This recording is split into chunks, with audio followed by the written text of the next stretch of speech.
चलिए आइए बच्चों, आज क्वेश्चन नंबर 30 से आगे स्टार्ट कर रहे हैं। क्लास 12 मैथ चैप्टर नंबर 1 के एमसीक्यूज है। इससे पहले का वीडियो में हमने जो इससे पहले के जो एमसीक्यूज थे वो कराए थे और आगे वाला आज एमसीक्यू करेंगे।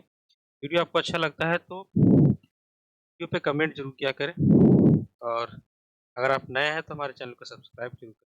ठीक है, चलिए देखिए क्वेश्चन नंबर 30। क्या लिखा है क्वेश्चन नंबर 30 में? लिखा है maximum number of equivalence relation on set. मैं इसकी शॉर्ट ट्रिक बता दे रहा हूँ आपको। ठीक है, जैसे इस सेट में तो आपके 3 एलिमेंट्स है तो इसका आंसर क्या हो जाएगा? इसका आंसर 5 हो जाएगा। लेकिन बेसिकली अगर हमारे पास जैसे किसी सेट में n की वैल्यू 1 है तो उसमें नंबर ऑफ इक्विवेलेंस रिलेशन की संख्या भी कितनी होती है? 1 होती है। अगर किसी सेट में नंबर ऑफ एलिमेंट्स 2 है तो उसमें इक्विवेलेंट रिलेशन की जो संख्या है वो भी 2 होगी। ठीक है, अगर किसी सेट में किसी सेट में नंबर ऑफ एलिमेंट 3 है तो उसमें इक्विवेलेंट रिलेशन की जो संख्या है वो कितनी होती है? 5 होती है। ठीक है, अगर किसी सेट में नंबर ऑफ एलिमेंट्स 4 है तो उसमें इक्विवेलेंट रिलेशन की जो संख्या है वो कितनी हो जाती है? 15 हो जाती है। ठीक है, और अगर किसी सेट में नंबर ऑफ एलिमेंट्स 5 है तो उसके इक्विवेलेंट रिलेशन की जो संख्या है वो हो जाती है 54। तो इतना आप याद कर लोगे, यहाँ से आगे आपके क्वेश्चन नहीं आते हैं, इतना में आपका काम चल जाएगा। ठीक है, तो ये हुआ आपका क्वेश्चन नंबर 30। ठीक है, क्या हो गया? ये क्वेश्चन नंबर 30। आइए अब बात करें क्वेश्चन नंबर 31 पे। 30 का ऑप्शन हो गया डी और 31 के बारे में बात करते हैं। 31 का क्या आंसर होगा? देखिए 31 में लिखा है कि कोई रिलेशन है आपका आर जो इस सेट 1 2 3 पे डिफाइन किया गया है। ठीक है, तो जबकि आर में क्या दे रखा है आपके पास? आर में सिर्फ 1 और 2 है। तो आर के बारे में पूछा क्या ये रिफ्लेक्सिव है, ट्रांजिटिव है, सिमेट्रिक है? तो देखिए जो सेट दिया हो उस सेट को हम ए मान लेते हैं और सेट में हमारे पास क्या क्या उसको देखो। सेट में हमारे पास 1 है, ठीक है, 2 है और हमारे पास क्या है? 3। ये सेट में हमारे पास 3 एलिमेंट्स है। तो रिलेशन जो हमारे पास डिफाइन है उसके अंदर जो हमारे पास एक एलिमेंट्स है वो है हमारे पास 1 कॉमा, ये हमारे पास एक एलिमेंट है। ठीक है, ये हमारे पास एक एलिमेंट। तो हम लोग जानते हैं रिफ्लेक्सिव होने के लिए इसके अंदर 1 1 2 2 3 3 होना चाहिए था जो कि नहीं है, तो ये रिफ्लेक्सिव नहीं है। सिमेट्रिक होने के लिए जैसे हमारे पास रिलेशन के अंदर 1 2 है तो इसके साथ में हमारे पास क्या होना चाहिए था? 2 1 होना चाहिए था, जो कि 2 1 नहीं है तो ये सिमेट्रिक भी नहीं है गाइस। ठीक है, ट्रांजिटिव के केस में आपने क्या सुना है? ट्रांजिटिव के केस में आपने सुना है कि ए कॉमा बी, ठीक है, अगर आर के अंदर है, ए कॉमा बी जो है वो अगर आर के अंदर है और बी कॉमा सी भी अगर आर के अंदर है तो हम ये बोलते हैं कि ए कॉमा सी अगर आर के अंदर हो जाता है तो वो ट्रांजिटिव हो जाता है। ठीक, तब हम ये डिसीजन ले पाते हैं।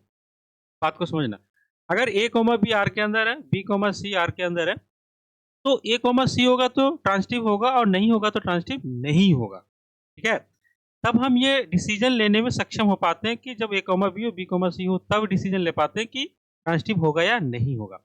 अगर गाइज ए कॉमा बी है लेकिन बी के साथ ये एंड कर रहा है और बी के साथ ये स्टार्ट कर रहा है, तो बी के साथ स्टार्ट करने वाला अगर कोई भी आपके पास ऑर्डर पेयर उस सेट के अंदर नहीं, उस रिलेशन के अंदर नहीं है, ध्यान सुनना, बी से स्टार्ट होने वाला कोई भी ऑर्डर्ड पेयर उस रिलेशन के अंदर नहीं है तो ये मान के चलना कि वो स्वतः मतलब इटसेल्फ एक ट्रांजिटिव रिलेशन होता है। इटसेल्फ क्या होता है? वो एक ट्रांजिटिव रिलेशन होता है, ये मान के आप चलेंगे। इसलिए इसका जो सही आंसर है वो है आपका ऑप्शन नंबर बी।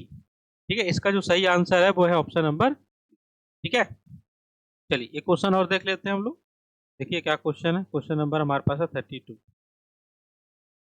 ठीक है, क्वेश्चन नंबर 32 को देखते हैं क्या है। थोड़ा इसको बढ़ा लेते हैं, ज़्यादा ऊपर हो गया। ठीक है, हम्म, right।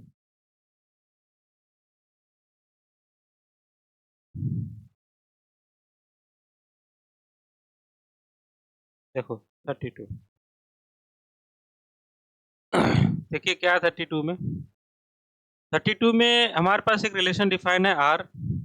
इस प्रकार से डिफाइन है कि ए जो है वो रिलेटेड है बी से और रिलेशन दिया हुआ है कि A greater than equal to B.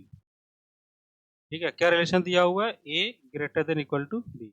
ये रिफ्लेक्सिव हो जाएगा आसान से। क्यों हो जाएगा? क्योंकि कोई भी नंबर अपने आप के बराबर होता है, बड़ा तो नहीं होता लेकिन बराबर होता है, तो ये ट्रू है। तो ये रिफ्लेक्सिव है। अगर हमसे कोई बोल रहा है कि a ग्रेटर देन b है, ठीक है? दिस इम्प्लाइज दैट कि b greater than equal to a हो जाएगा? नहीं, ये कभी नहीं होगा क्योंकि जब a जो है वो आपका क्या है? ये b के बराबर है, उससे बड़ा है। तो b अब उस b a के बराबर तो है, ये तो सही बात है, लेकिन a से बड़ा नहीं होगा, ठीक है? a से बड़ा नहीं होगा तो सिमेट्रिक तो नहीं होने वाला ये, सिमेट्रिक नहीं होने वाला, ठीक है? सिमेट्रिक नहीं होगा तो ये इक्विवेलेंस रिलेशन तो होगा नहीं। रिफ्लेक्सिव, ठीक है? रिफ्लेक्सिव रिफ्लेक्सिव है, ट्रांजिटिव है। अब ट्रांजिटिव के बारे में चेक कर लेते हैं, ट्रांजिटिव है कि नहीं। इसको देखो सिमेट्रिक, सिमेट्रिक के बारे में बोला है, तो क्योंकि सिमेट्रिक है नहीं, इसलिए ये ऑप्शन भी क्या हो जाएगा? गलत हो जाएगा, ठीक है? तो अब हम थोड़ा-सा ट्रांजिटिव के बारे में चेक कर लेते हैं। देखो क्या लिखा है कि a greater than equal to b and b greater than equal to c। अब ध्यान ध्यान देना थोड़ा-सा, a b और a जो है b के बराबर उससे बड़ा है, b c के बराबर उससे बड़ा है, तो ये 100% श्योरिटी है कि a greater than equal to क्या हो जाएगा? c हो जाएगा। a greater than equal to क्या हो जाएगा? c हो जाएगा, ठीक है? इसका मतलब क्या है कि ये रिलेशन आपका रिफ्लेक्सिव है, ट्रांजिटिव है बट नॉट सिमेट्रिक है, तो ऑप्शन नंबर बी जो है वो इसका राइट आंसर है। ऑप्शन नंबर बी क्या हो जाएगा इसका? राइट आंसर, ठीक है? चलिए, बढ़ते हैं हमारे अगले क्वेश्चन की तरफ। एक क्वेश्चन और करा देते हैं, ठीक है? देखिए क्या है क्वेश्चन नंबर 33, इसको देख लीजिए थोड़ा जल्दी से।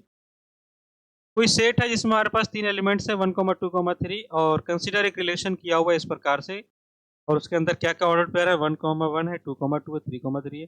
तो 1, 1 है, 2, 2 है, 3, 3 है, तो ये रिफ्लेक्सिव तो है, ठीक है? रिफ्लेक्सिव तो ये है। यहाँ से क्लियर हो रिफ्लेक्सिव है तो ऑप्शन ए में रिफ्लेक्सिव, ऑप्शन बी में भी रिफ्लेक्सिव के बारे में बात किया है। इसमें रिफ्लेक्सिव के बारे में बात नहीं किया, सिमेट्रिक एंड ट्रांजिटिव के बारे में बात किया है। इसलिए ऑप्शन नंबर सी तो तुम ऐसे ही काट दो, ठीक है?